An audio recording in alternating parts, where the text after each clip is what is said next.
Welcome to another episode of LogisticsSales.com, where today we'll be discussing how to tailor your application. So stick around and let's get started.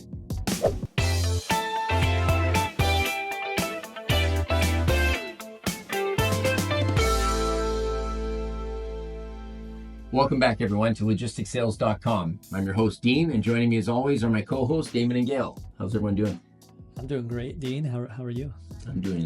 I can't wait to get started today. Sweet.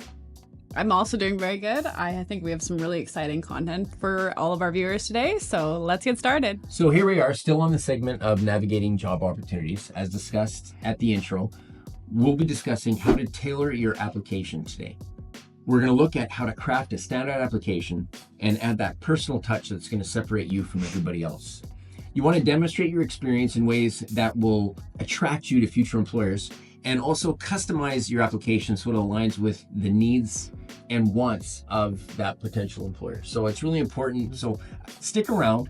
If you get a chance right now, download the worksheet, follow along with us as we get started. So how to tailor your application, Gail, what does that mean to you? When it comes to tailoring your job application, I think the most important part is to think about it as the aspect of how do you stand out amongst the crowd. You know, when you're dealing with such a large job pool of people who are seeking jobs, you want to be the application that stands out the most. How do you get to the top of that pile, so to speak? So the first thing that you can do is you can go through and actually review the job description of the position that you're applying for. Go through it with a fine-tooth comb, read every single part of it, and then you're going to start tailoring your application with your resume and your cover letter to start reflecting some of the key points that are most important to that employer. And that's why you have to review those job postings very carefully, because they're going to give you really fundamental clues on what's important to them so that you can start figuring out ways to kind of tweak and tailor it to showcase what's important to them out of your previous skill sets and experience. And maybe a question you want to ask yourself is, what does my resume look like? Is it a typical black and white resume? Name, address up top. You have some sort of objective in the beginning, and then followed by work experiences and skill sets. Does it look like everyone else's resume? And a lot of times when we get some of these resumes coming in, you can tell that the same resume has been used in like a couple different applications already. And you're like, hold on, do you know which job you're actually applying for, or are you just spamming your resume out? And so this is what employers see all the time, and they want to be able to differentiate between, what's a real applicant that's really interested in working here and is really qualified to be here versus someone that's just spamming out their resume. Yeah, and it's so easy for hiring managers to actually see who's spamming them out. They all look very generic. Sometimes you don't even update like the names on your cover letters, or you'll have the company names misspelt or slapped in there. So really go through it. And one really great way for you to really analyze your resume and see how you can improve, get ideas, is to ask your friends and family. Go find the people in your life that are hardworking professionals that have like that quality and that standard that you're trying to uphold, and say, hey, can I get a look at your resume? I'm working on building mine. Can I just take a look so we can get some advice and some tips on how I can make mine a little bit better? That's probably the easiest source to go through and see how can I make improvements. But for some of those improvements, let's talk about what kind of changes you want to reflect on your resume and cover letter. The first thing that you want to do is go through your work history and the job opportunities with a fine-tooth comb and start rewriting and reassessing what those descriptions look like.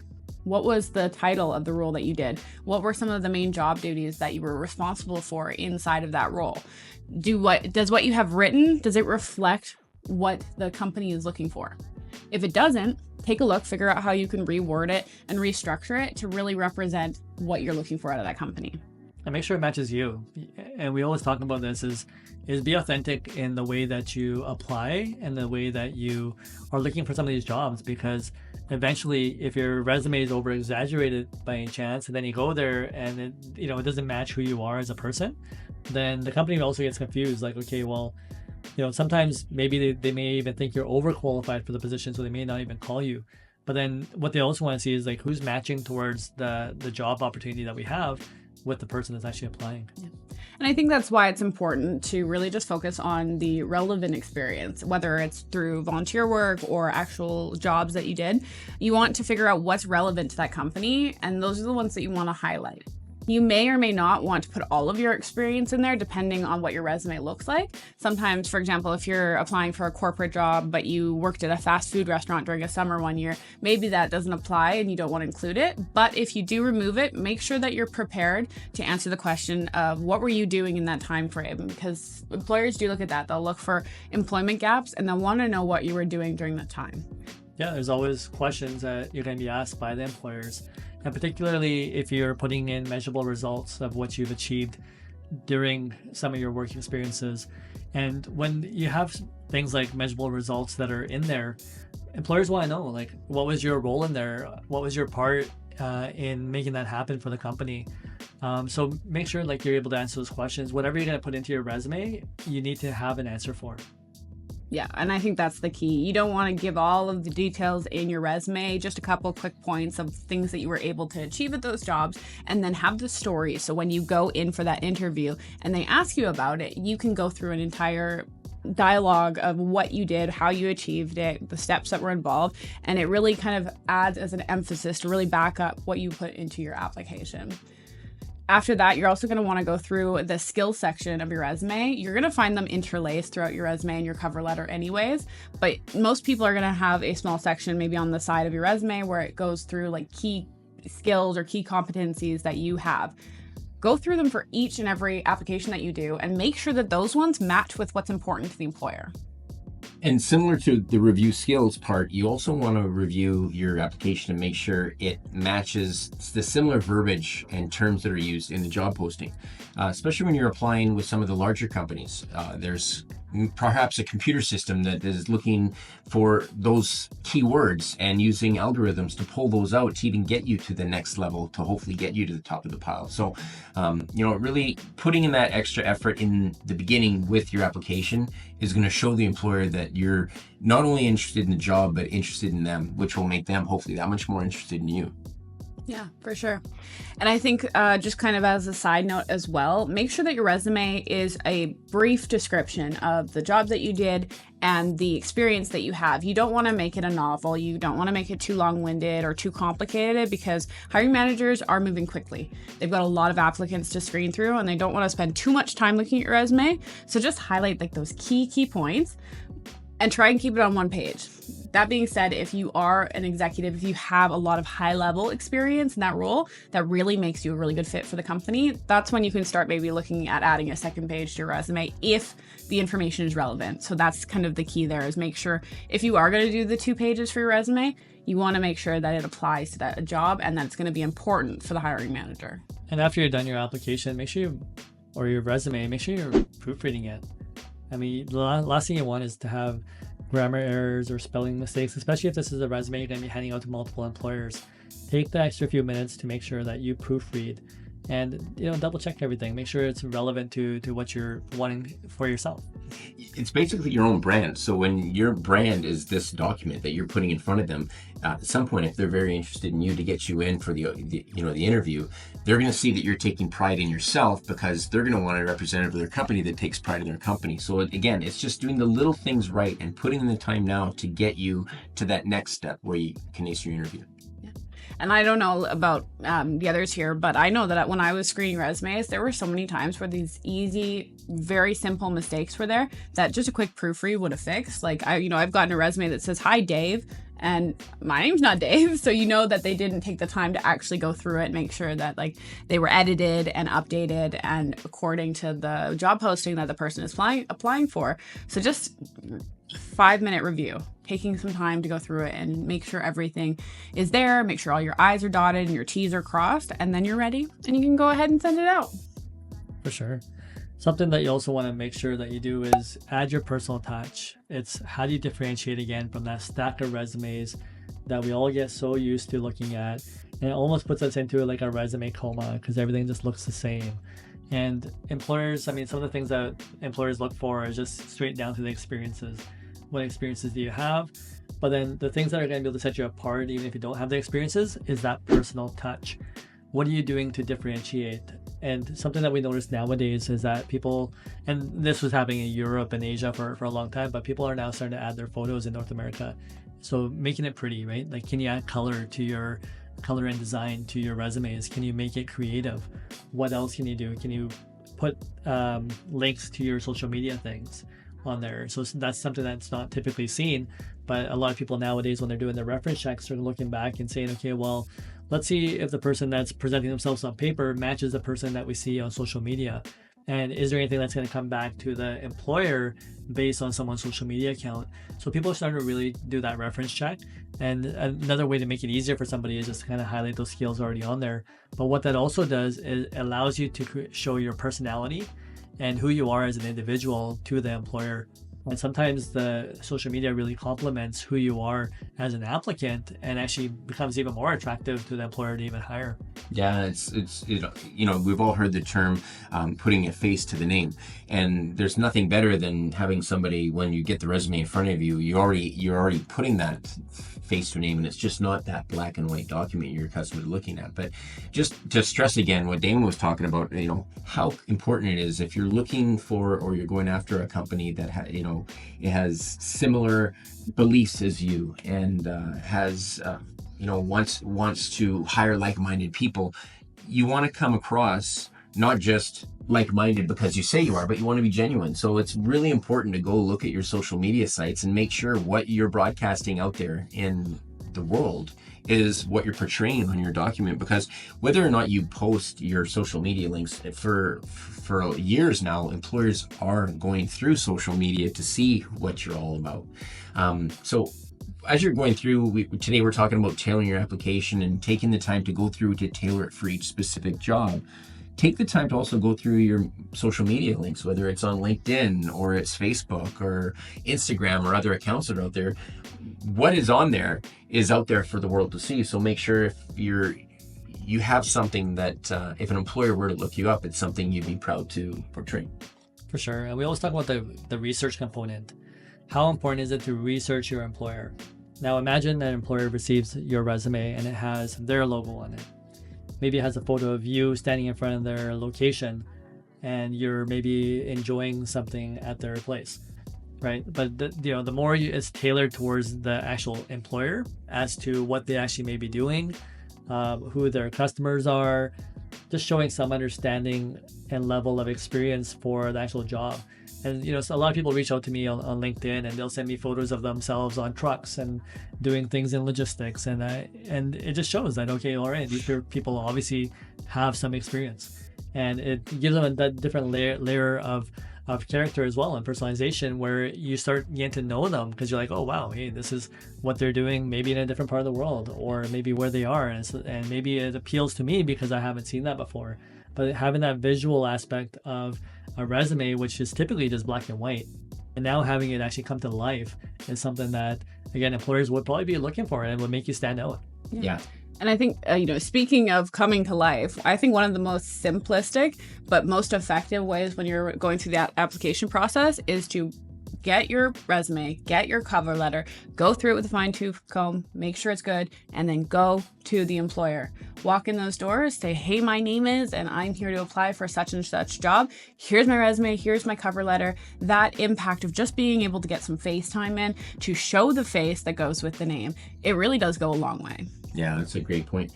And also, we were talking about the skills you have. You want to demonstrate any experience you already have. Especially if you're switching industries or roles for that matter. You want to be able to highlight transferable skills on top. If it's a new industry, you still want to be able to talk about, skills like project management or leadership, and you're able to solve problems, which is part of the reason why employers are looking for people to help make their company successful. They want to be able to find that problem solver to make the day-to-day business run more and more smoothly. Also, what experience do you need, and what are you prepared to do to get it? There's a lot of opportunities out there where you might not have the exact set of skills needed, but you might have the right work ethic and the right personality and the right potential, and that goes a long way. And then with that, you got opportunities to, take courses. You can do volunteer work, and I think another, opportunity that is not used enough is to go through your network of people that are working as professionals and learn from them, ask them questions and find out what they're doing to make themselves successful and what you could learn from them. Yeah, and don't underestimate yourself. A lot of times we talk about the overwhelm when you look at different job descriptions and you see that there's so many qualifications that you require to get into a job. Don't feel, you don't always have to feel like you have to meet every single criteria that someone's listed. But again, if you're able to have your resume kind of highlight who you are as an individual and that willingness to learn component, again, what are you willing to do to get into this type of job? Those are the type of things that are going to help you stand out as a candidate. Because a lot of times, if you see 20, 30 items listed as, hey, this is what we require for someone to come work with us, what are the chances that someone's going to have all of those? But, the chance of someone willing to learn all of those is a lot higher. But again, who's willing to put that onto their resume? And so again, these are different ways that you can really differentiate yourself and stand out from the direct competition, is by showing that you're coachable and you're willing to learn and you're hungry enough for it. And again, resumes are great places to show that. But there's also different ways to do that, whether you show up in person or you start volunteering in their organizations or even in some of the association groups that they might be involved in. Yeah, that whatever it takes attitude goes a long way. You also want to showcase your relevant experience first. We're talking about all the different steps, but it's really important when you go into an opportunity that what it is they're looking for is the first thing they see, and that should catch their eye. I use the example as a logistics coordinator. You want to be able to detail a prior role that you've done where you've managed supply chains and you've optimized routes and implemented cost-saving measures, because again, if you can come into an interview and you can tell a potential employer that I implemented this type of procedure and it saved this company this much money, that's music to their ears. And with that, when you start discussing those, you want to be able to quantify your results, because once you put it out there, they're going to ask you questions about it. So be prepared to ask those questions. And a really important and another underused opportunity to sell yourself is to include testimonials and references. If you're telling a company that you were able to do X, Y, or Z with your last employer, they're probably going to want to talk to that individual and confirm that you're not just, telling them something to try and get the job. But it also adds credibility to yourself and the work you're doing and the potential you have. So I think it's very important for that to be in there. I think that all of these steps in the last little bit here, they're all for the purpose of building credibility. Especially nowadays, there are so many overinflated resumes of people saying that they have this skill and this experience and yada yada yada. But the question is, whatever you put on that resume, are you going to be able to back it up?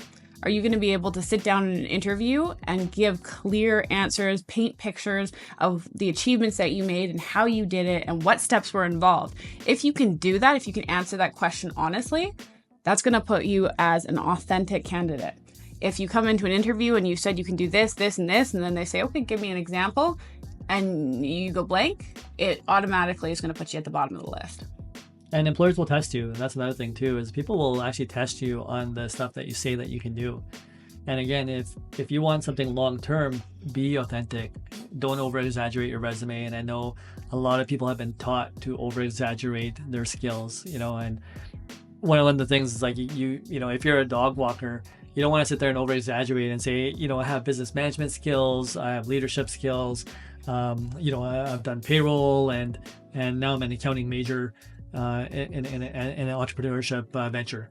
You don't want to sit there and exaggerate all these skills because you've had a solo business that you've just done one simple task maybe, and you're just managing yourself. But be authentic, because again, some of these skill sets are going to be tested when you get into the employment section, and you want that job to be long term.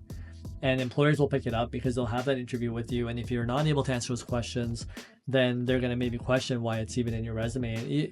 Again, do you want to keep your integrity, or what's important to you is, do you want to, blind your way into a job? That being said, if you do have experience that maybe not be specific, like a role or a job, let's say you're a dog walker and you spend all this time doing sales to get your dog walking business out there and to bring it out to the community, and you were able to bring in XYZ clients. If you have that kind of factual information on how you were able to achieve it, then if that applies to what you're applying for, or if it's the skill sets you're going to need for that application, then you can use that, but make sure you're prepared to back it up.